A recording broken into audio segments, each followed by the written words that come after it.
جی السلام علیکم، کیسے ہیں آپ؟ میری دعا ہے کہ سب جہاں بھی ہوں خیریت سے ہوں۔ اللہ تعالیٰ سب کو اپنے حفظ و ایمان میں رکھے۔ ابھی ہمارے لنچ کا ٹائم ہو رہا ہے۔ آج کل ہسبینڈ بھی گھر سے کام کرتے ہیں، ہمیں ناشتہ کیے ہوئے کافی ٹائم ہو گیا، تھوڑی بھوک لگ رہی تھی تو میں چاٹ بنانے لگ گئی۔ کریم چاٹ ریسیپی کی ایک سسٹر نے ریکویسٹ بھی کی ہوئی تھی۔ ویسے تو اس چاٹ کی ریسیپی آلریڈی میرے چینل پہ موجود ہے، لیکن انہوں نے کہا تو میں نے سوچا کہ بنا دیتی ہوں۔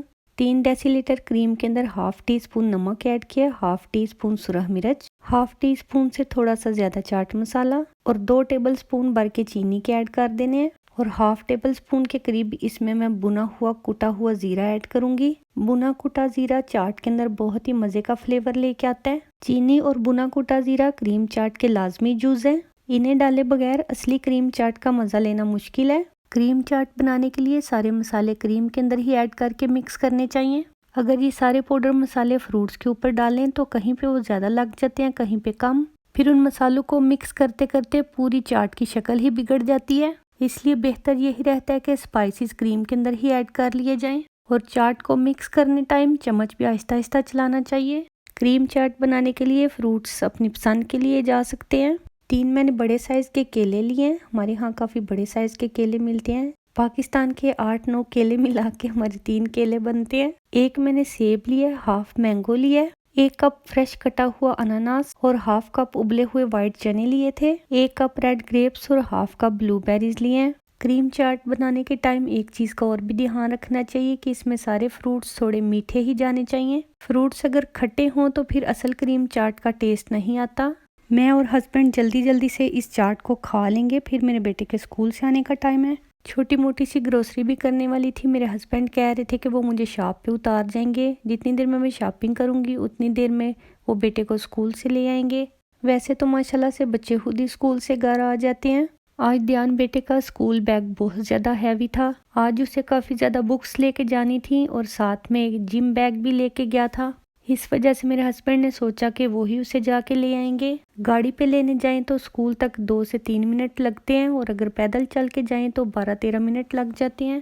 میں یہاں پہ گروسری والی شاپ میں آ گئی تھی، گھر کی چھوٹی موٹی چیزیں ختم ہو رہی تھیں۔ آج کل یہاں پہ بھی لاک ڈاؤن لگا ہوا ہے، سارے سینٹر ساری شاپس بند ہیں سوائے گروسری کی دکانوں کے۔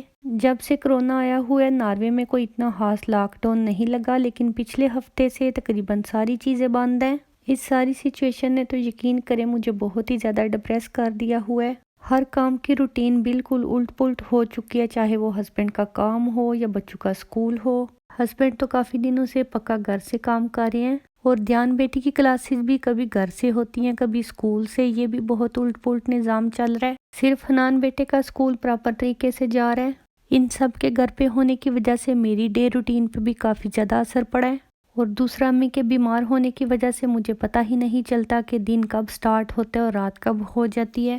آج کل تو ویسے بھی اتنے ٹھنڈے دن جا رہے ہیں، اتنی سردی میں ہماری ایکٹیویٹی ویسے ہی تھوڑی کم ہو جاتی ہے، باہر جانے کا کوئی سوال پیدا نہیں ہوتا، ریسٹورنٹس بند ہیں، سارے کیفیز وغیرہ بھی، اور کسی کے گھر آنے جانے پہ بھی چونکہ پابندی ہے، اس لیے گھر میں رہتے ہوئے مجھے بس ایسے ہی فیل ہوتا ہے کہ سارا دن ہم کھاتے پکاتے ہی رہ جاتے ہیں۔ صبح کا کھا لیں تو دن کی فکر لگ جاتی ہے، اور جب دن کا نمٹا لیں تو رات کی تیاری شروع ہو جاتی ہے، اور پھر بس انہی چکروں میں دن ہمارا تمام ہو جاتا ہے۔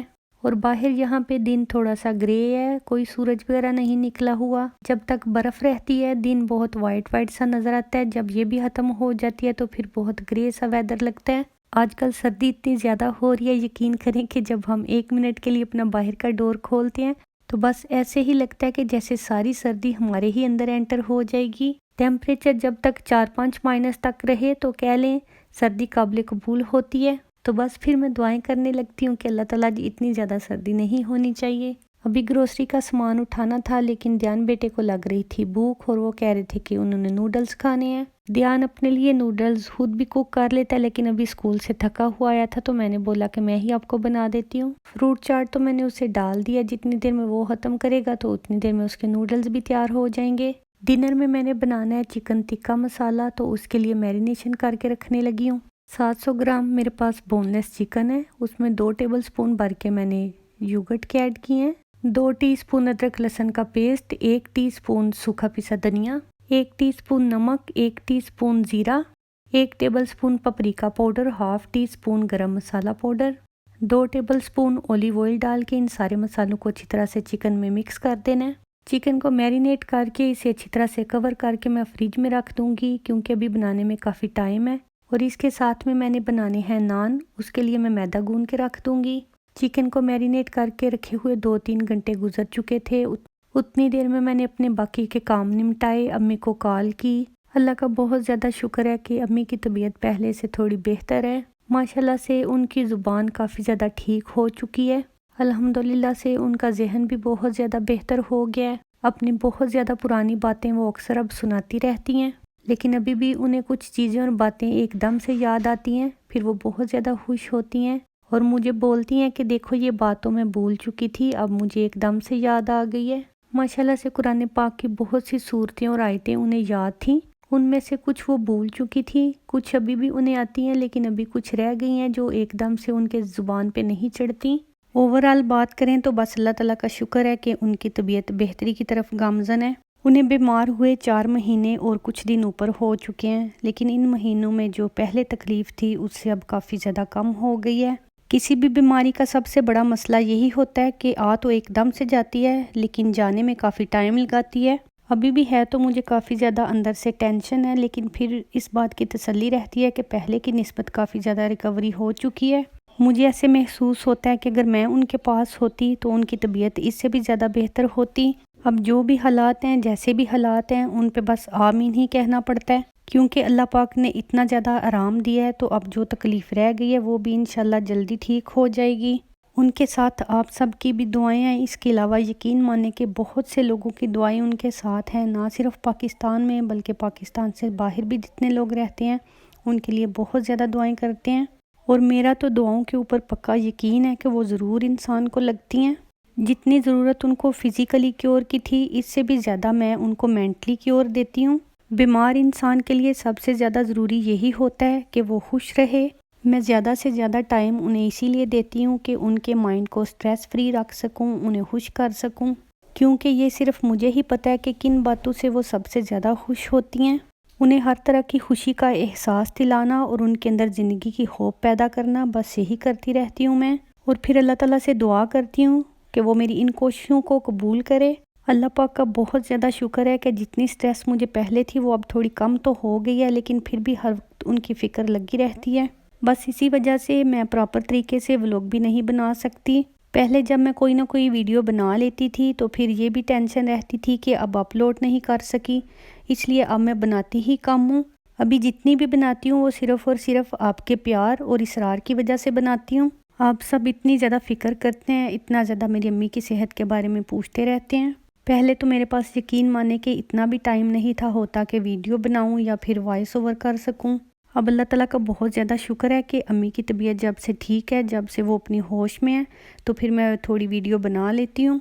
क्योंकि पहले तो सबसे ज़्यादा मेरे लिए ज़रूरी यही था कि जितना ज़्यादा हो सके अम्मी को टाइम दे सकूँ। मेरी नेचर भी कुछ इस तरह से है कि जो काम जिस टाइम पे सबसे ज़्यादा ज़रूरी होता है मैं उसे ही ज़्यादा प्रायोरिटी देती हूँ।